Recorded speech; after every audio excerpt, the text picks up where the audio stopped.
Doctor صاحب، جب ہم انسانی دانش کی تاریخ پڑھتے ہیں تو اس میں ہمیں کچھ سوالات نظر آتے جو ہر تہذیب میں وہ سوالات رہے ہیں، اور جتنے سوچنے والے دماغ ہیں انہوں نے ان سوالات کا جواب دینے کی انہوں نے کوشش کی۔ اور جو معلوم تاریخ ہم الیکسیمینڈر وغیرہ سے شروع کریں، انسانی سیکولر دانش کی تاریخ، تو ہم یہ دیکھتے ہیں کہ اس سے پہلے دیومالائیت کا بھی دور تھا، تو وہ بھی شاید ان سوالوں کا جواب دینے کی ہی ایک کوشش تھی۔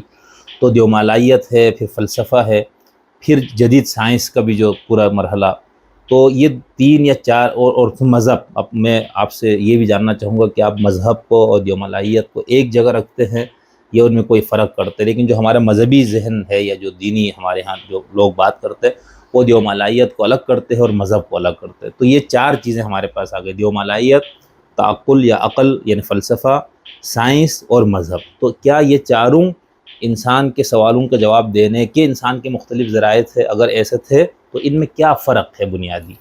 دیکھیے، انسانی ارتقاء جو ہے اس میں جو مختلف مرحلے آئے ہیں جی ہماری انسانی تہذیبی تاریخ کے اندر، تو یہ جو چار مرحلے ہیں یہ آپ نے ان کی طرف اشارہ کیا ہے۔ صحیح۔ مثلاً دیومالائیت سے پہلے انسان مظاہر فطرت کو پوچھتا تھا، دریا، درخت، جی چاند، ستارے، اور جب اس کا تعقل بڑھا ہے اور وہ یوں کہہ لیں کہ پتھر اور تانبے اور کانسی کے دور سے ہوتا ہوا وہ زراعت کے دور میں داخل ہوا، تو زرعی دور میں داخلہ جو ہے وہ اس کا متھ کا دور ہے، جسے ہم دیومالا یا صحیح، اساطیر کہتے ہیں۔ ٹھیک۔ اس میں اس نے چیزوں کو زیادہ پرسونیفائی کر لیا، اور اس میں ایک ماورائی قوتوں کی تشکیل جو ہے صحیح۔ وہ انسانی زاویے سے دینی شروع کر دی۔ لہذا ہر تہذیب جو ہے وہ دیومالا کے عہد سے گزری ہے، اور یہ ایک طویل تاریخ ہے۔